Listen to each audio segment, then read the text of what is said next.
Assalamualaikum warahmatullahi wabarakatuh.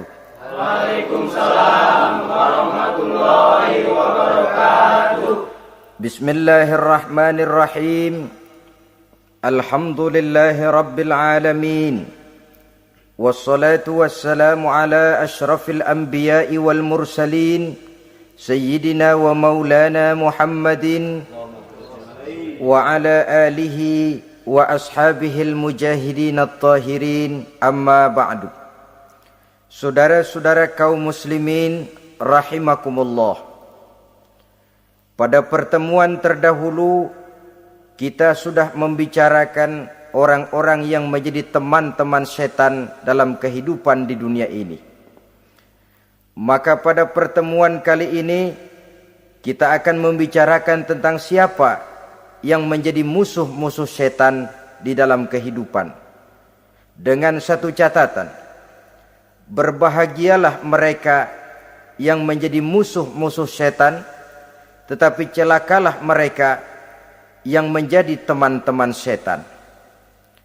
Bagaimanapun juga di dalam kehidupan ini, apabila orang telah memproklamirkan bendera permusuhan kepada kita, maka kita tentu seharusnya bersikap waspada dan mawas diri. Demikian juga iblis dan seluruh bala tentaranya yang terdiri daripada setan-setan.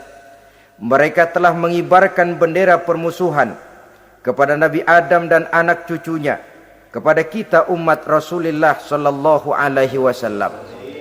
Akan sengsara dan celaka jika kepada iblis dan setan yang telah nyata-nyata mengibarkan bendera permusuhan itu kita mengadakan toleransi, mengadakan kerjasama, dan menjadi budak yang memperturutkan kemauan daripada iblis dan setan. Siapa yang menjadi musuh-musuh setan dalam kehidupan ini? Inilah pertanyaan berikutnya yang diajukan oleh baginda Rasul kepada iblis. Hai iblis, kalau teman-temanmu adalah seperti yang telah engkau jelaskan tadi, sekarang cobalah beritahu saya, siapa di antara umatku yang menjadi musuhmu dalam kehidupan ini? Atas pertanyaan ini, iblis laknatullah menjawab, ya Rasul, musuh-musuhku di antara umatmu, pertama, anta ya Muhammad.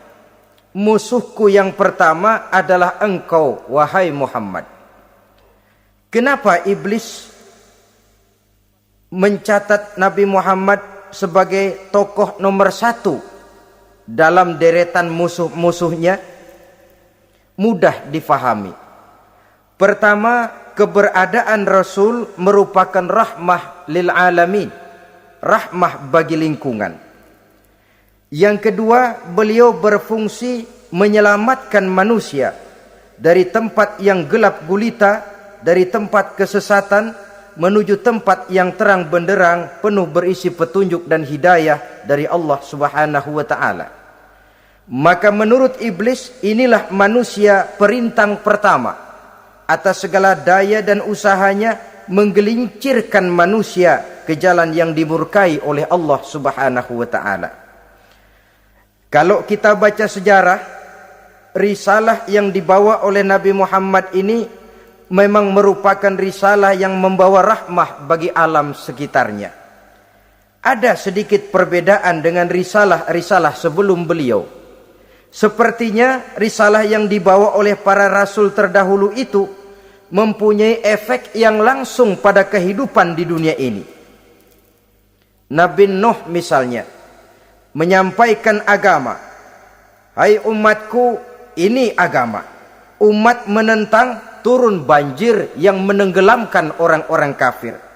Azab diturunkan pada waktu itu juga, pada saat nabinya masih hidup. Jadi azabnya itu jenis cash, kontan. Nabi Soleh, hai umatku, ini agama. Mereka menolak, turun gempa bumi yang amat hebat menggulung orang-orang kufur. Nabi Musa, hai umatku, ini agama. Mereka menolak, sebagian ditenggelamkan di Lautan Merah, sementara sebagian lain dikutuk menjadi monyet-monyet yang hina seperti diceritakan dalam Al-Qur'anul Karim. Lain dengan Rasulullah sallallahu alaihi wasallam. Bagaimanapun kurang ajarnya umat yang dihadapi oleh beliau, bagaimanapun menentangnya jamaah yang dihadapi oleh beliau, azab tidak turun sepanjang beliau masih hidup.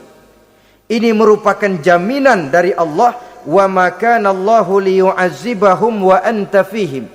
Allah sama sekali tidak akan menurunkan azab selama engkau wahai Muhammad masih hidup di tengah-tengah umatmu. Jadi keberadaan Nabi Muhammad merupakan jaminan keselamatan bagi umatnya. Selama beliau masih hidup, azab tidak turun bagaimanapun kurang ajarnya umat. Di sini sedikit bedanya dengan nabi-nabi terdahulu. Juga perbedaan dalam pola dakwah. Nabi Nuh ketika dakwahnya ditolak oleh umat, keluar doanya meminta umatnya ditenggelamkan.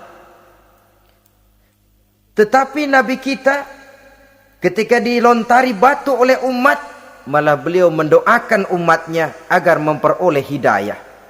Oleh sikap yang semacam ini, wajar lalu iblis menganggap Nabi Muhammad sebagai musuh ranking pertama. Yang kedua, siapa musuhmu di antara umatku? Yang kedua kata iblis, musuhku Muhammad imamun adil. Pemimpin yang adil. Itu yang akan menjadi musuhku di dunia ini. Putus asa iblis menghadapi pemimpin yang adil.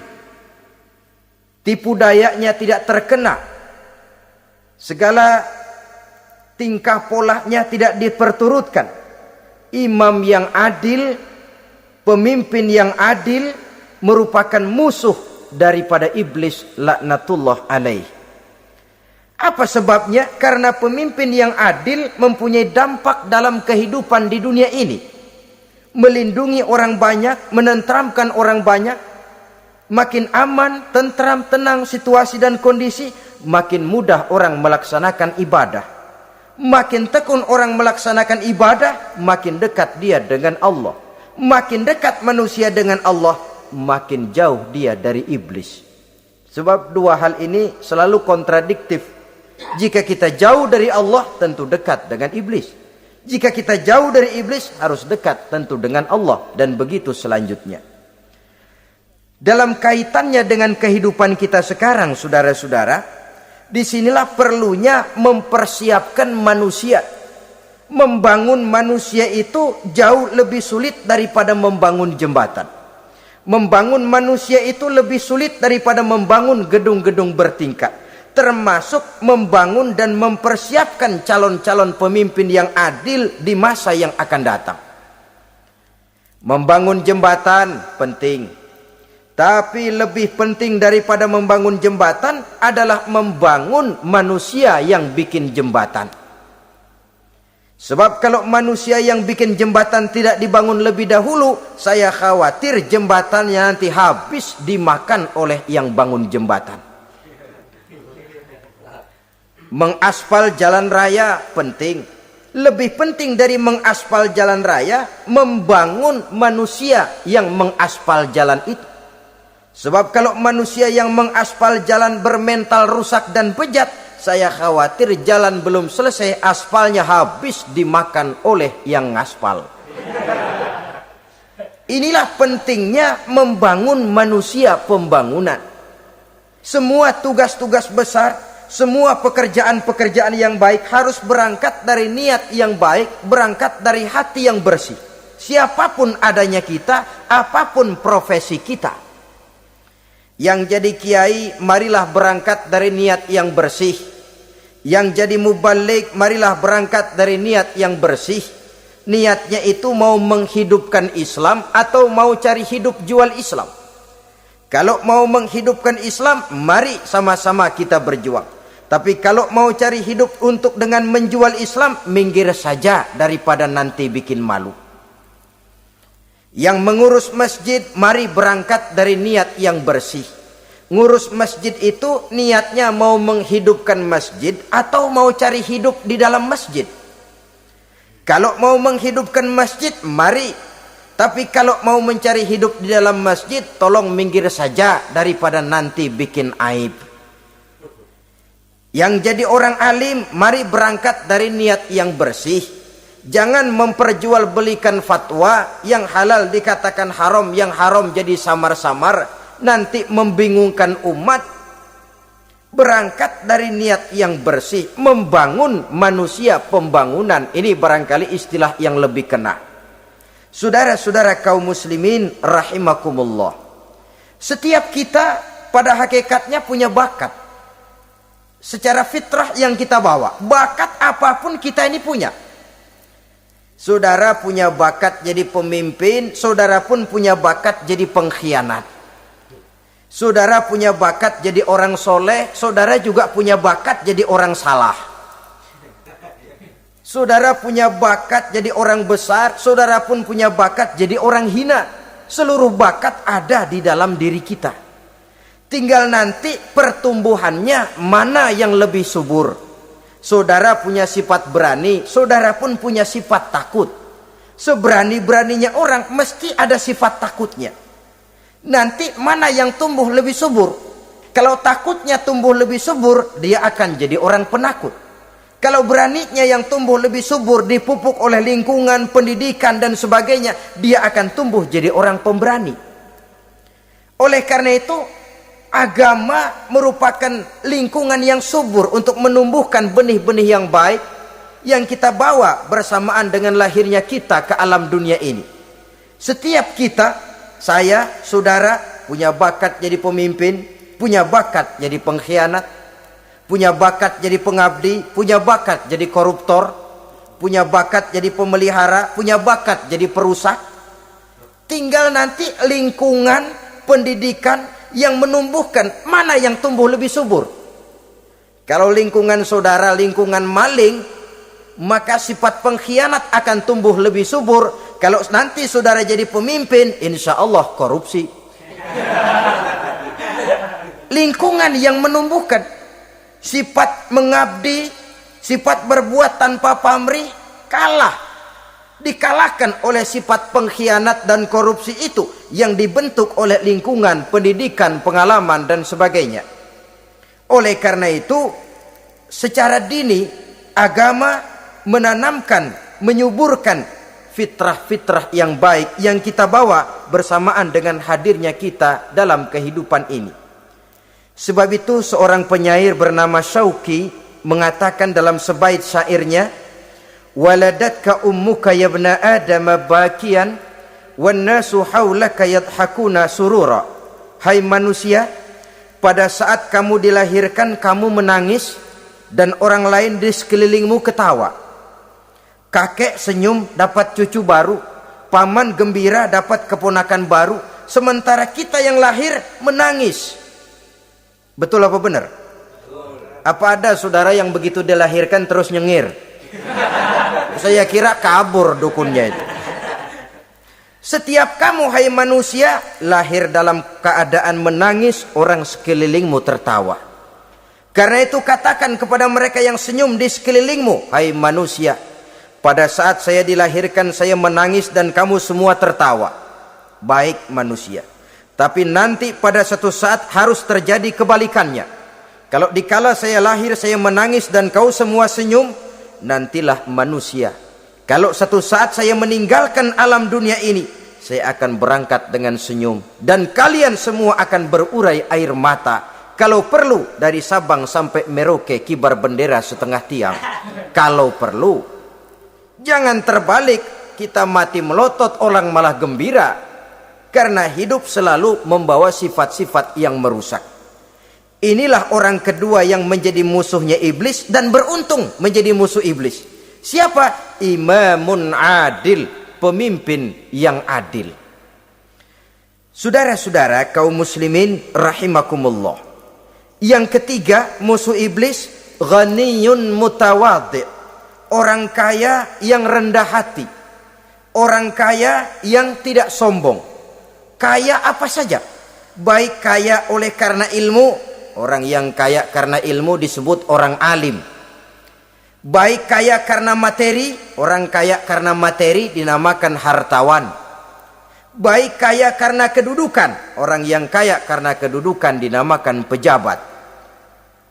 Orang kaya yang rendah hati itu musuh iblis. Beruntung dia menjadi musuh iblis. Iblis tidak senang ada orang kaya tidak sombong. Tapi iblis paling senang kalau ada orang kaya sombong. Lebih senang lagi iblis kalau ada orang miskin sombong. Masya Allah. Orang kaya sombong, walaupun iblis senang, orang masih bilang pantas saja dia sombong, kaya apaan aja punya. Udah miskin sombong, kira-kira yang disombongin apaan? Dalam segala bentuknya sombong ini Allah tidak senang, tapi iblis senang. Kenapa? Karena sponsor sombong iblis. Kan yang pertama kali sombong iblis toh. Ketika disuruh sujud kepada Nabi Adam, dia nggak mau. Ini kesombongan pertama yang terjadi dalam sejarah. Ketika ditanya, kenapa kau tidak mau sujud iblis? Ah, saya kan dibikin dari api, Adam dari tanah. I am the best. Saya lebih hebat daripada iblis, daripada Adam. Adam baru kemarin dibikin, saya sudah lama. Kata Allah, kamu sombong iblis, ini surga bukan tempat orang sombong. Keluar! Terusir dia dari surga. Jadi, kesombongan pertama adalah kesombongan yang dilakukan oleh iblis. Dan dia tanamkan itu kepada kita supaya jadi orang sombong. Karena itu sombong ilmu Allah nggak senang, tapi iblis senang. Mentang-mentang ada ilmunya. Nih, satu-satunya ustadz di sini ya. Semua mesti ngaji sama gue. Kalau nggak ngaji sama gue, Islamnya kurang tapi bener. Sombong karena ilmu. Sombong karena pangkat. Mentang-mentang pakai bintang di pundak, jalan pundak duluan. Yang wajar saja hidup ini. Sombong harta pun begitu. Kaum muslimin rahimakumullah. Orang kaya yang rendah hati dimusuhi oleh iblis, tapi dicintai Allah, dicintai Rasul, dicintai malaikat. Caranya bagaimana? Kembali kepada satu kesadaran bahwa pada saat terlahir ke alam dunia ini tidak ada yang pernah kita bawa. Kalau sekarang kita punya rumah, punya kebun, punya kendaraan, punya pabrik, punya segala macam benda, apa itu? Titipan. Pada suatu saat akan diambil kembali oleh yang menitipnya. Kalau titipan itu pandai kita jaga, pandai kita syukuri, titipan akan makin banyak. Sama juga kita dalam kehidupan. Kalau orang bisa kita percaya, saya mau pergi ke luar negeri, rumah saya titip kepada tetangga. Saya pulang dari luar negeri, isi rumah tetap, tidak berkurang, malah dibersihi, malah disapu, dihilangkan kotorannya. Tentu bukan main syukur saya, girang saya. Akan bertambah kepercayaan saya untuk menitipkan apa saja. Ini makna la in syakartum la azidannakum wa la in kafartum inna azabi lasyadid. Kalau kamu pandai bersyukur, aku tambah nikmat. Tapi kalau kamu ingkar, azabku teramat pedih. Artinya apa? Nikmat bisa berubah menjadi azab kalau kita tidak pandai mensyukurinya. Ma'asyiral muslimin rahimakumullah. Orang yang kaya ilmu lalu rendah hati, tidak selalu ingin menonjolkan diri. Ini kadang-kadang yang tanggung ini yang bikin berabe. Alim bener enggak, geblek bener juga enggak. Yang sedikit-sedikit mau nonjolin diri. Kalau enggak jadi imam enggak mau ke masjid. Enggak jadi imam enggak mau ke musola. Pokoknya kalau enggak jadi imam marahan sama musola. Macam mana? Saudara-saudara kaum muslimin, rendah hati. Tidak selalu ingin menonjolkan, sebab orang yang selalu ingin menonjolkan dirinya biasanya orang yang kekurangan kepercayaan kepada kemampuan dirinya sendiri. Dia selalu ingin dinomorsatukan. Dia selalu ingin ditempatkan pada ranking teratas. Dia tidak percaya diri. Orang yang percaya diri dapat bersikap wajar dalam kehidupan. Begitu juga kaya karena harta, dengan menyadari bahwa harta bagaimanapun banyaknya titipan dari Allah. Pada suatu saat akan kembali.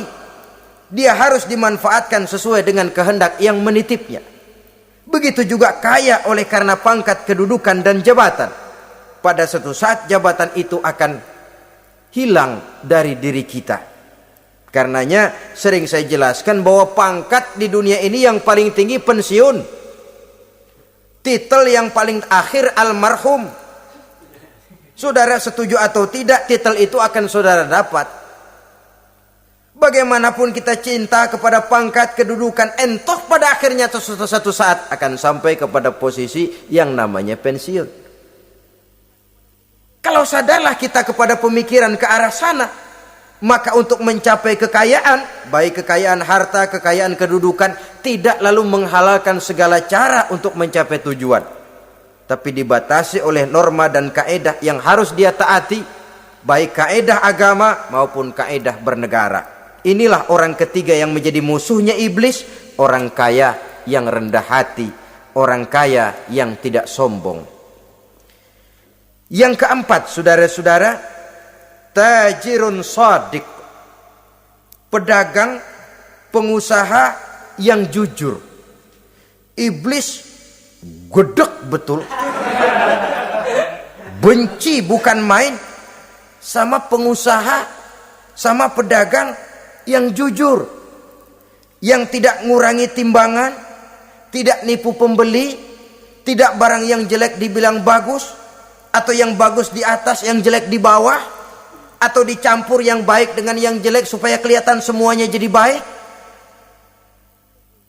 Semua orang ingin untung, tidak ada kecuali siapapun orangnya, dan itu wajar. Setiap manusia ingin mendapat keuntungan, kalau perlu dengan modal minimal mencapai keuntungan maksimal, seperti yang diajarkan oleh teori ekonomi. Itu kan yang namanya produktif kan. Satu usaha dinamakan produktif, bagaimana kita mengeluarkan modal minimal bisa mencapai keuntungan maksimal. Silakan. Bahwa manusia ingin untung itu insting, naluri, fitrah. Tidak ada orang yang mau rugi. Tapi cara mencapai keuntungan itu yang membedakan antara seorang muslim dengan yang bukan muslim. Sudah pernah saya sampaikan, apabila kaum pengusaha, para pedagang sudah dijangkiti penyakit yang tidak jujur, yang akan timbul adalah kekacauan ekonomi. Kekacauan ekonomi bisa menimbulkan revolusi sosial, dan revolusi sosial merupakan kiamat satu generasi. Semua kericuhan hampir bermuara dari perut, dan itu ekonomi. Orang nodong perut, orang korupsi perut. Ya walaupun korupsi kalau sudah kelas kakap tidak lagi sekedar urusan perut. Ya perut apa yang diurusin kalau korupsinya miliaran itu? Perut jin barangkali. Saudara-saudara kaum muslimin rahimakumullah. Oleh karena itu, pedagang yang jujur, pengusaha yang jujur, ini merupakan musuh iblis. Iblis tidak senang kalau ada pengusaha yang jujur. Iblis tidak senang kalau ada pedagang yang jujur.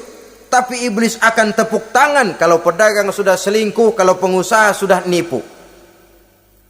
Ada orang bilang, sekarang mah kalau jujur-jujur bener nggak makan apa-apa dong kita. Sebab katanya jangan lagi nyari yang halal, sekarang ini yang haram aja seret. Rupanya sering masang undian nggak pernah kena. Lalu bilang jangan yang halal, yang haram aja nggak kena-kena katanya. Sebenarnya bukan itu masalahnya, saudara-saudara. Bukan itu masalahnya. Masalahnya ialah bahwa kejujuran membawa keberkahan. Ini kalau kita berpikir dengan kacamata agama. Keberkahan merupakan sumber ketenangan. Dan ketenangan ini tidak bisa dibeli dengan materi yang bagaimanapun banyaknya. Walaupun kita punya percetakan duit, ketenangan itu nggak bisa dibeli. Jangankan cuma punya duit banyak, percetakan duit saudara punya, mau membeli ketenangan yang berasal dari keberkahan, sulit. Jadi kejujuran membawa keberkahan, keberkahan membawa ketenangan. Jangan macam dulu tukang sol sepatu. Ditanya oleh temannya, "Bang, ngesol satu hari dapat berapa?" 200 rupiah. Sembayang enggak? Enggak. Islam? Islam, kalau Islam mah. Kata temannya, "Sembayang dah, kali aja besok dapat rezeki lebih banyak." Yang benar, iya. Sebab kalau orang sholat itu Allah dekat, nanti rezekinya ditambah. Bener ah? Bener. Subuh sembayang dia. Habis sembayang sarapan, berangkat ke tempat dia ngesol, mangkal. Dari pagi sampai jam 11 belum ada juga yang ngesol. Mulai bimbang hatinya. Katanya kalau sembayang rezeki tambah. Tadi sembayang subuh sampai gini hari belum ada yang ngesol. Cobaan kali, sabar. Datang sholat zohor. Habis zohor nunggu lagi, belum juga ada yang datang ngesol. Udah mau pulang hampir maghrib, baru datang satu orang dandanin sendal jepit putus.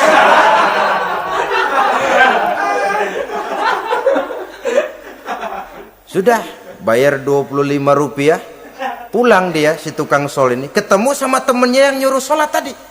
Ditanya, "Bagaimana penghasilan ini hari?" Apa dijawab? "Gua kapok deh sembahyang."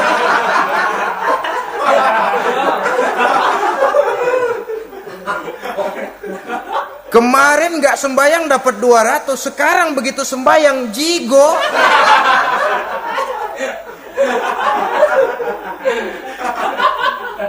Dia tidak sadar bahwa dengan dari kacamata agama, 25 rupiah yang membawa berkah jauh lebih baik ketimbang 200 uang panas.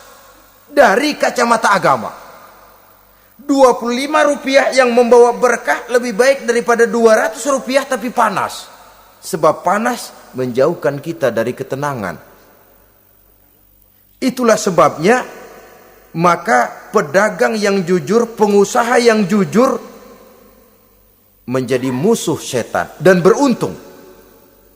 Sekarang jadi pengusaha jujur-jujur nggak dapat proyek, Pak. Kalau nggak bisa semur. Padahal agama sudah menjelaskan ar-rashi wal murtashi finnar. Orang yang nyogok dan orang yang disogok dua-duanya neraka. Kenapa? Join termasuk ta'awanu 'alal ismi wal udwan. Bertolong-tolongan dalam berbuat dosa dan kesalahan. Kalau hadiah, lain hadiah. Kalau sedekah, lain sedekah. Tapi yang namanya semir, suap, ar-rashi wal murtashi finnar. Saudara-saudara kaum muslimin rahimakumullah. Jadi pedagang yang jujur, pengusaha yang jujur merupakan salah satu roda perekonomian. Kegoncangan ekonomi akan menimbulkan dampak sosial yang sangat luas dan kompleks. Yang pada giliran puncaknya, dampak paling negatifnya, dia sanggup menggerakkan terjadinya revolusi sosial. Bukankah sebagian besar gerak hidup manusia dimotivasi oleh keinginan untuk mempertahankan kelangsungan hidup? Dan kelangsungan hidup artinya mulut. Mulut itu artinya perut, dan itu artinya makan. Setelah itu mungkin baru pangan, baru sandang, baru dia berpikir pakaian dan sebagainya. Jadi karena dia merupakan penggerak roda ekonomi, pedagang yang jujur, pengusaha yang jujur mutlak diperlukan dalam kehidupan ini. Sebab sekali lagi, kejujuran akan membawa keberkahan, keberkahan memberikan ketenangan dalam kehidupan. Oleh karenanya kita umat Islam, biarin duit kita banyak, asal berkah. Itu tentu idealnya.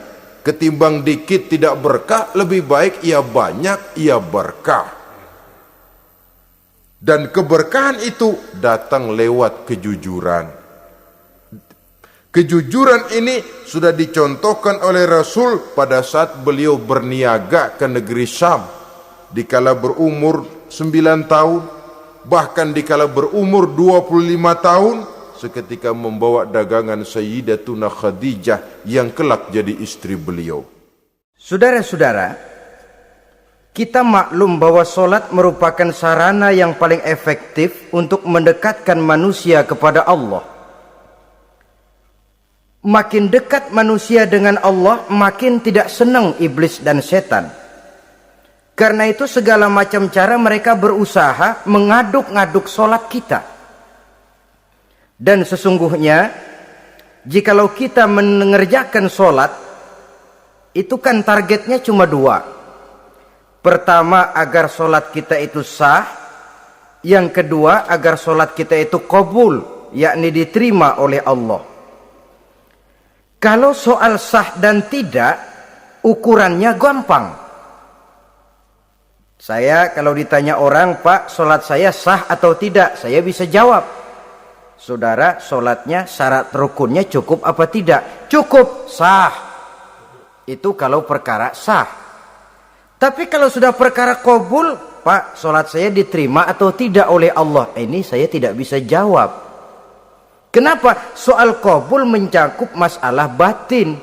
Cuma ukuran logikanya, kalau syarat rukun cukup, insya Allah qabul. Saudara-saudara kaum muslimin rahimakumullah. Oleh karenanya, pada saat kita sholat, iblis, setan datang dari segala macam penjuru supaya kita kehilangan rasa khusyuk. Apalagi kalau kita jadi imam yang gerak kita, bacaan kita dilihat, didengar, disaksikan oleh orang banyak. Digodanya gerakan kita, dibolak-baliknya hati kita supaya di dalam sholat itu banyak yang kita ingat, hal-hal yang tidak ada hubungannya dengan sholat. Kadang-kadang belum sholat kita ribut nyari pulpen. Enggak ketemu, begitu takbir ingat pulpen di atas lemari. Mulai goncang lagi niat kita sholat. Kadang-kadang kalau hati tidak bisa dipermainkan, iblis berbisik lagi. Gerakan kita dalam sholat tidak mencerminkan kekhusyuan. Kalau gerak juga ternyata masih bisa khusyuk, bacaan kita dibuatnya kita seperti dikejar-kejar waktu. Sholat Isya misalnya, dengan cara kilat khusus, super singkat. Saya katakan tadi, apalagi kalau kita jadi imam, iblis mudah mendatangkan penyakit riya. Karena mengimami orang banyak, lalu supaya dikira alim, dibuatlah sholatnya itu mantep-mantep. Surahnya dicari yang panjang-panjang. Paling pendek sabihis sama wadduha. Tapi kalau sudah sholat sendirian, cukup inna a'toinakal kautsar sama kul huwallahu ahad. Kayaknya khusyuk bukan main. Kalau imam, bahasanya dipaseh-pasehin kayak orang 16 tahun di Mekah. Usolli fardhol maghribi salah sarokaatin. Saudara-saudara kaum muslimin yang berbahagia, oleh karena solat merupakan sarana yang paling efektif untuk mendekatkan diri dengan Allah, maka orang yang khusyuk di dalam solatnya merupakan musuh utama daripada iblis. Sekarang bagaimana bisa khusyuk caranya? Kalau khusyuk 100%, rasa-rasanya sulit. Untuk sampai ke arah sana orang memerlukan tahapan. Kepada Imam Ali karramallahu wajhah, baginda Nabi pernah memberikan satu tes case. Ali, saya ya Rasul, kalau kau bisa sholat 2 rakaat saja dengan khusyuk, aku kasih hadiah sorban. Baik ya Rasul. Sembayang Imam Ali 2 rakaat, selesai sholat, assalamualaikum wassalamualaikum. Rasul bertanya, yang mana sorbannya Li? Tanpa nengok, Imam Ali menjawab, yang hijau ya Rasul. Setelah menjawab yang hijau, Rasul berkata, kamu tidak khusyuk Li. Kenapa? Soalnya tadi waktu sembayang mikirin, nanti kalau ditawarin sorban pilih yang hijau aja ah. Sehingga begitu ditanya refleks menjawab, yang mana li? Yang hijau saja ya Rasul. Oleh karena itu menurut Al-Imam Nawawi, pada tingkatan yang paling sederhana sudah sampai ke tingkat khusyuk asal pada waktu takbiratul ihram ingat kepada Allah. Tapi jangan lupa itu tangga pertama. Jangan ada fatwa begini lalu aman. Yang penting kan takbirnya ingat Tuhan, belasononya mau kemana kek. Bukan itu. Itu pada tingkatan pertama sudah sah dipandang khusyuk solatnya orang awam asal pada waktu takbiratul ihram dia ingat kepada Allah. Tetapi harus terus berusaha agar sepanjang solat dia ingat kepada Allah. Caranya bagaimana? Pertama, menanamkan diri bahwa pada saat kita sedang mengerjakan solat yang lain tidak ada kecuali Allah. Yang kedua, berusaha memahami apa yang kita baca. Sehingga pada saat kita sujud, subhana rabbiyal a'la wa bihamdi, terbayang kemahasucian Allah, kemahatinggian Allah. Sehingga hati tidak mengembara, mulut berucap, hati mengikuti apa yang diucapkan. Yang kadang-kadang membuat hati kita jalan-jalan, badan di masjid, badan takbir, badan ruku, tapi hati di pasar, hati di kantor, hati di pabrik. Karena yang kita ucapkan tidak berakar di hati. Yang kita baca kita nggak tahu artinya, sangat boleh jadi hati lalu mengembara kemana-mana. Jadi untuk menopang kekhusyuan ini, cara yang paling efektif, pertama, tidak ada yang lain pada waktu kita sholat kecuali Allah. Yang kedua, berusaha memahami apa yang kita baca. Dikala kita sujud dikala kita duduk di antara dua sujud, Rabbighfirli, ya Allah ampuni dosa saya, warhamni, kasihani saya, dan selanjutnya. Mulut membaca, hati mengikuti. Dengan mengikuti, hati tidak terlalu mengembara, ada tempat dia kembali. Saudara-saudara kaum muslimin rahimakumullah. Itu yang kelima. Yang keenam, yang menjadi musuh iblis, mukminun nasih. Orang mukmin yang suka memberikan nasihat. Orang mukmin yang suka memberikan petunjuk. Termasuk juru-juru dakwah, para mubaligh itu merupakan musuh utama iblis. Kenapa? Tiap hari iblis kampanye. Tiap hari iblis mengajak dengan segala macam cara yang kalau perlu dia berikan kamuflase. Dia berikan fata morgana. Kalau perlu yang haram dia bungkus dengan merek halal. Kalau perlu kejahatan dia bungkus dengan baju kebajikan. Istilahnya racun diberi merek madu. Dan itu wajar. Cuma kita tentu harus punya filter, daya saring positif agar tidak salah pilih.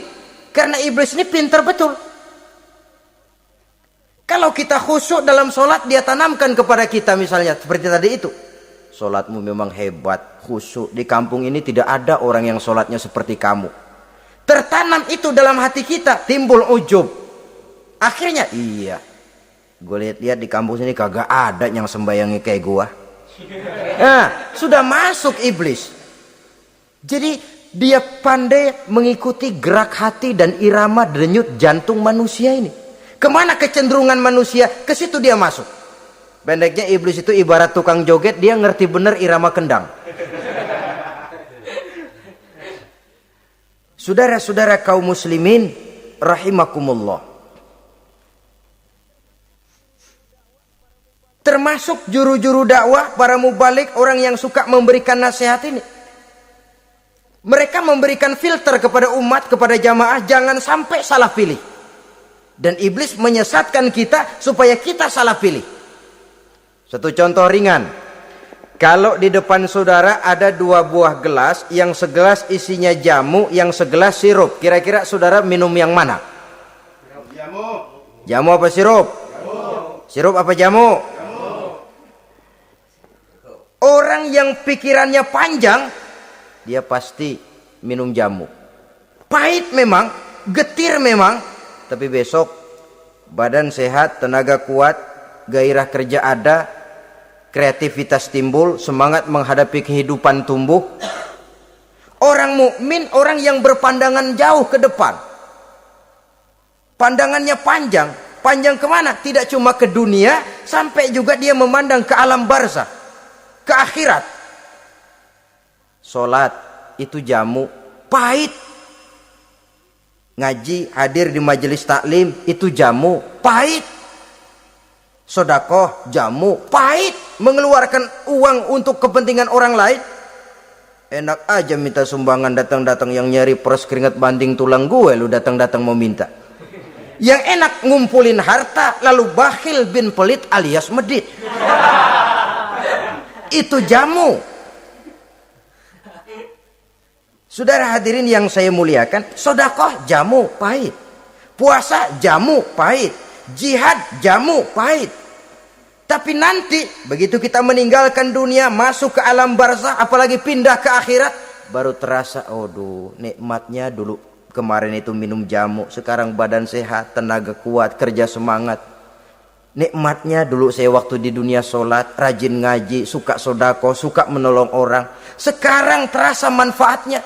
Begitu saya berada di alam barzah, apalagi sudah dibangkitkan di padang mahsyar di akhirat nanti, terasa seluruh kebajikan yang saya kerjakan.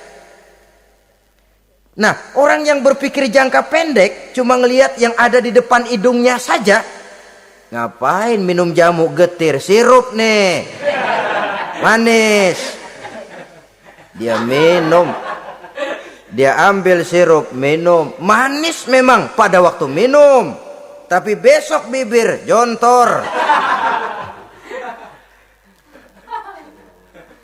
Meninggalkan perintah Allah, sirup itu manis. Tidak sholat, manis. Tidak bayar zakat, sirup, manis. Tidak mau puasa, sirup, manis. Manis sekarang.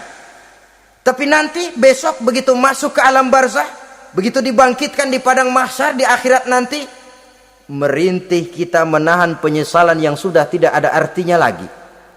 Sampai-sampai penduduk mahsyar itu ada yang berkata, diceritakan dalam Quran, ya laitani kuntu turaba.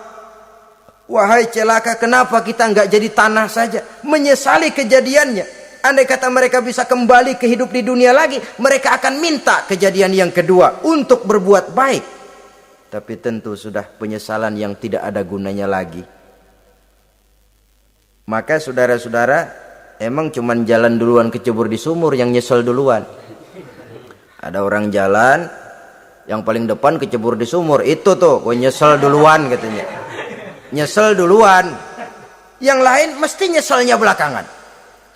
Saudara hadirin yang saya muliakan, nah, orang yang suka memberikan nasihat kepada orang lain dimusuhi iblis. Kenapa? Tentu nasihat yang membawa kebaikan. Iblis nggak senang betul itu. Kita nasihatin teman, udah berhenti dah, jangan pada mabok lagi. Iblis gergetan bener. Ini orang dilarang lagi. Kita nasihati teman, udah jangan masang-masang lagi dah, nggak bakalan kena, dikebohongin. Nggak ada orang jadi kaya masang judi, bangkrut malah loh. Ini kan termasuk tipu daya iblis, judi dinamain sumbangan. Itu sama saja itu, madu, racun mereknya madu. Judi dinamain sumbangan. Kalau Kang Beca pada nyumbang. Kayak orang kaya lagunya.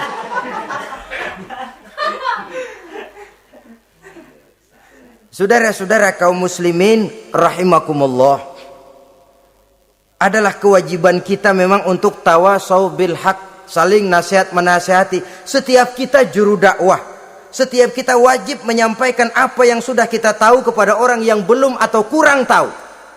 Saudara yang bisa bismillah wajib mendakwahkan bismillah itu kepada orang yang belum tahu bismillah.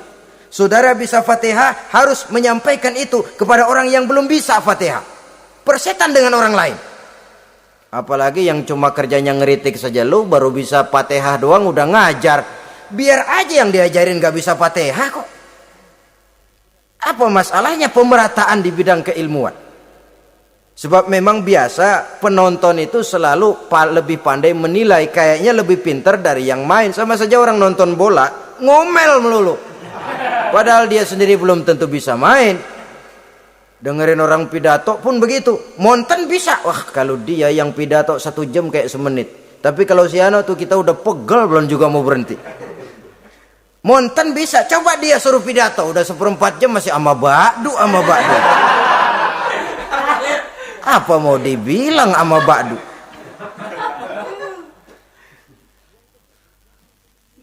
Yang ketujuh, yang menjadi musuhnya iblis, taibun sabitun ala taubatihi, orang yang bertaubat dan tetap di atas taubatnya. Secara jujur, tidak ada manusia yang tidak punya salah. Dan orang yang baik memang bukan orang yang tidak punya salah. Karena tidak ada orang yang tidak punya salah. Orang yang baik adalah orang yang apabila melakukan kesalahan dia segera sadar, dijadikannya itu sebagai pelajaran untuk tidak diulanginya lagi pada masa yang akan datang. Biasanya kita menghakimi orang pintar, kita nggak merasa bahwa kita juga punya kesalahan. Kalau kita ngelihat maling ayam kita teriak, padahal kita nyolong kambing. Lebih besar dari si maling ayam, merasa diri lebih benar dari yang lain, padahal kita lebih kotor dan lebih jelek. Hilang sifat introspeksinya. Yang kita musuhi, yang kita caci maki, tahu-tahu kita sendiri yang melakukannya. Saudara-saudara kaum muslimin, orang yang bertaubat dan tetap dalam taubatnya stabil, itu musuh iblis. Apa ada orang yang taubatnya nggak tetap? Ada, yang istilah kita taubat sambal namanya. Kalau dia makan sambal kepedesan, taubat makan sambal. Besok mau makan kagak ada sambal, ngomel. Mana sambal? Kemarin udah taubat, sekarang mana sambal? Ini taubat yang namanya taubat sambal. Istighfar, habis istighfar nyolong lagi, istighfar lagi, besok nyolong lagi, istighfar lagi. Itu taubat yang tidak tetap namanya. Allah Maha Pengasih dan Penyayang dengan segala kebesarannya. Ia akan memaafkan segala perbuatan yang bersifat salah dari hamba-hambanya. Cuma manusia kadang-kadang yang tidak mau memaafkan dirinya sendiri. Amat dungu manusia macam ini, membiarkan dirinya hanyut berlarut dalam lembah dosa, sementara dia diberikan umur tidak digunakannya untuk bertaubat. Innallaha yaqbalu taubatal abdi ma lam yugharghir. Allah senantiasa akan menerima taubat seorang hamba sepanjang nafasnya belum sampai di tenggorokan. Kalau nafas sudah sampai di tenggorokan baru berniat taubat, kasib terlambat. Kayak Fir'aun.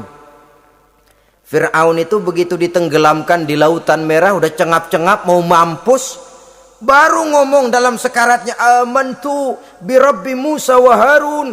Kalau begini mah saya juga percaya sama Tuhannya Musa. Udah sekarat baru mau taubat, malaikat maut gemes banget dilelepin, mati.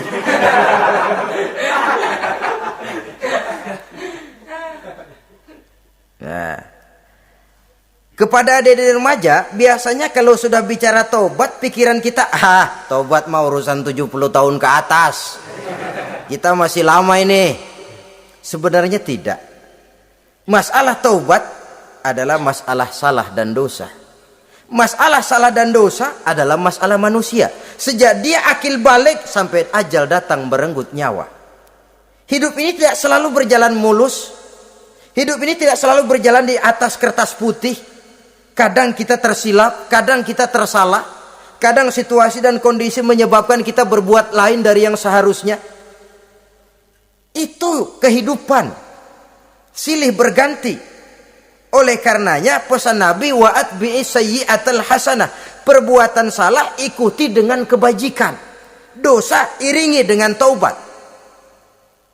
Jangan nunggu, saya untuk taubat takut nanti bikin lagi. Nah, ini namanya punya harapan mau bikin lagi.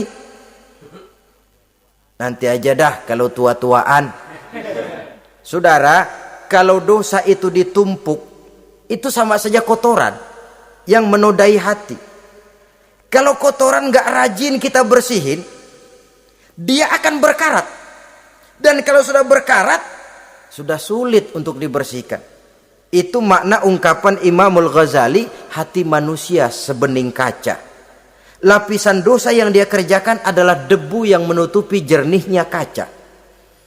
Orang yang bersih dari dosa, dekat dengan Allah, hatinya jernih seperti kaca. Dari hati yang jernih, radarnya kontak kepada Allah. Sinyalnya nyambung channelnya itu. Getarannya hebat. Wajar kalau lalu dia bisa tahu apa yang besok akan terjadi. Diberitahu oleh Allah. Yang namanya ilmu laduni itu. Ilmu yang ditransfer langsung oleh Allah. Karena kebersihan hatinya. Ah, mana ada orang gak belajar bisa pinter. Iya, kalau hatinya butek emang gak ada. Tapi kalau Allah mau berberangkat dari hati yang bersih, yang kontaknya nyambung kepada Allah, hati itu seperti kaca, kata Imam Ghazali. Dosa yang kita lakukan adalah debu. Kalau debu sedikit datang kita lap, datang lagi kita bersihin, datang lagi kita bersihin, insya Allah nggak sampai jadi noda di atas kaca itu. Tapi kalau nunggu debu itu sampai bertumpuk, besok aja ngelapnya dah, besok aja ngebersihinnya, bertumpuk dia, sulit membersihkannya. Walaupun kena, nodanya tentu tertinggal di atas kaca itu. Karena itu dalam kehidupan remaja misalnya, pemuda misalnya, kita tidak bisa menolak mode, tidak bisa menolak musim. Modenya disco, modenya breakdance, modenya joget, modenya jaipongan. Mode pada waktunya habis, ya habis. Tapi bagaimanapun dia akan punya dampak, memberikan bekas dalam membentuk kepribadian. Dan ini efek yang tidak kita inginkan. Efeknya, bukan modenya itu. Jadi oleh karenanya saudara-saudara, masalah taubat bukan masalah 70 tahun ke atas, tapi masalah manusia sejak dia akil balik sampai ajal datang merenggut nyawa. Sepanjang nafas belum sampai di kerongkongan, Allah akan menerima taubat seorang hamba. Bahkan dalam hadis qudsi Allah menyatakan, "Lau amiltumul khotoya hatta mala'atis sama thumma nadimtum fataballahu alaikum." Kalaupun kamu berbuat dosa sampai penuh langit dengan dosamu, kemudian kamu bertaubat dan menyesal, Allah pasti akan menerima taubatmu. Jadi orang yang taubat dengan sebenarnya dan tetap dalam taubatnya, itu musuh iblis. Tapi orang yang taubatnya angin-anginan, iblis demen banget. Neri sembahyang, besok mabok, besoknya lagi nyolong, besoknya lagi zina, besok taubat lagi. Kata iblis, surak, iya lu gocet dah Tuhan.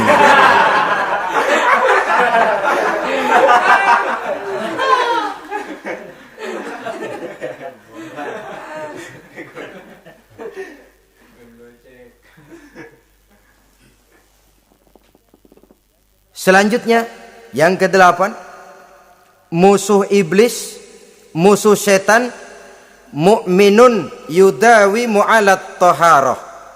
Orang mukmin yang membiasakan diri selalu dalam keadaan bersuci. Baik dari hadas kecil, lebih-lebih dari hadas besar.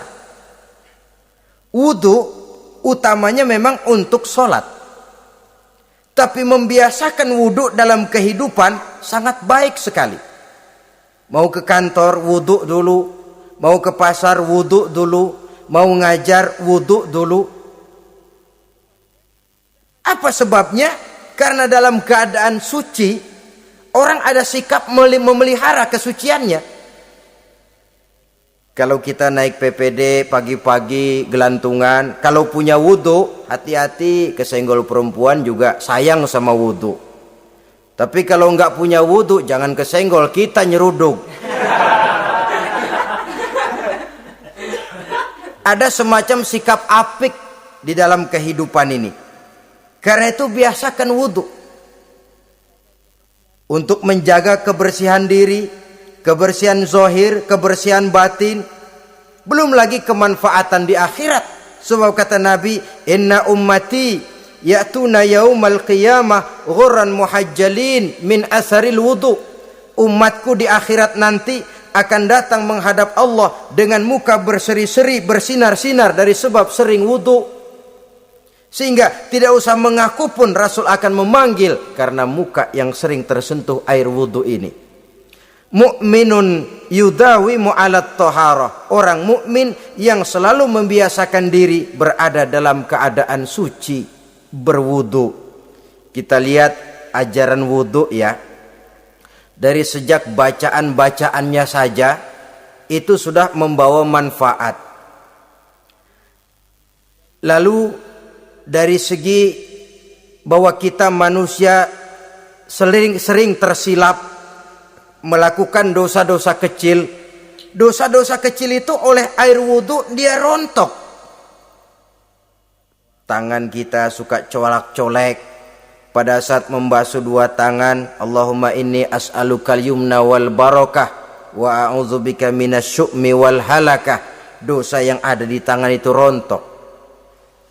Mata kita suka pelotot, nggak karu-karuan pada saat membasuh muka. Nawaitu raf'al hadasil asghar. Dosa yang ada di mata rontok. Dari segi pembersihan batin. Belum lagi dari segi pembersihan zahir. Sehari semalam kalau 5 kali saja kita terkena air wudhu, itu sudah menjaga kesehatan dan kebersihan. Saudara-saudara kaum muslimin rahimakumullah. Yang kesembilan, orang yang menjadi musuh iblis yaitu mutawarra'un anil haram. Orang yang memelihara diri dari yang diharamkan oleh Allah. Terpelihara dirinya, terpelihara yang dimakannya, yang diminumnya dari jenis-jenis yang haram, baik sedikit maupun banyak. Jangan cuma teriak haram waktu sedikit, tapi giliran banyak halal. Sama saja orang dikasih tahu, itu ada cerita anak-anak, Pak Haji punya anak main judi, dikasih tahu, Pak, anak bapak main judi, astagfirullah katanya. Tapi menang Pak, alhamdulillah.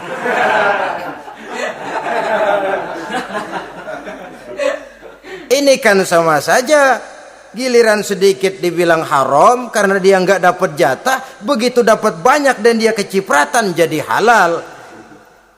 Yang sedikit haram, banyaknya pun juga haram. Yang banyaknya haram, sedikitnya juga haram. Ada orang bilang minuman keras kalau nggak mabokkan nggak haram. Yang memabokkan banyaknya, sedikitnya tetap saja haram. Ma askaro kasiruhu faqaliluhu haramun. Apa yang banyak menyebabkan jadi mabuk, sedikitnya pun juga haram. Saudara-saudara kaum muslimin, yang ke-10 yang terakhir, musuh daripada iblis ialah mukminun rahimun.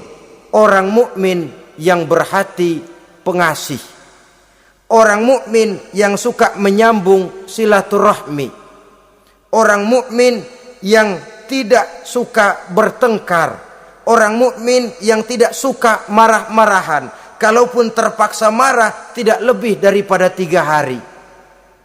Jadi boleh saja marah kalau alasannya tepat, tapi nggak lebih dari 3 hari. Kalau perlu bikin perjanjian, kita marah ya 3 hari. Itu limit. Tidak halal kata Nabi bagi seorang muslim menjauhi saudaranya lebih dari 3 hari. Tidak halal itu artinya haram. Kita ini kadang-kadang kalau sudah marahan sama tetangga kah, sama teman kah, kadang-kadang suka berlaku perpanjangan waktu. Tidak cukup perpanjangan waktu, ditambah lagi perpanjangan generasi. Enggak cukup kita yang marah, orang lain kita sundut-sundut supaya ngikut marah lagi. Marah pakai ngundang. Kayak mafia lagunya. Udah dia marah, orang lain lagi disuruh marah. Saudara hadirin yang saya muliakan, mukmin yang punya sifat belas kasih, berhati jernih, itu musuh utama dari iblis.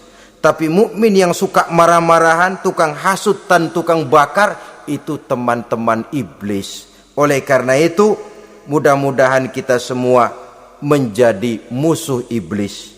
Dan jangan menjadi musuh iblis. Jangan menjadi teman iblis.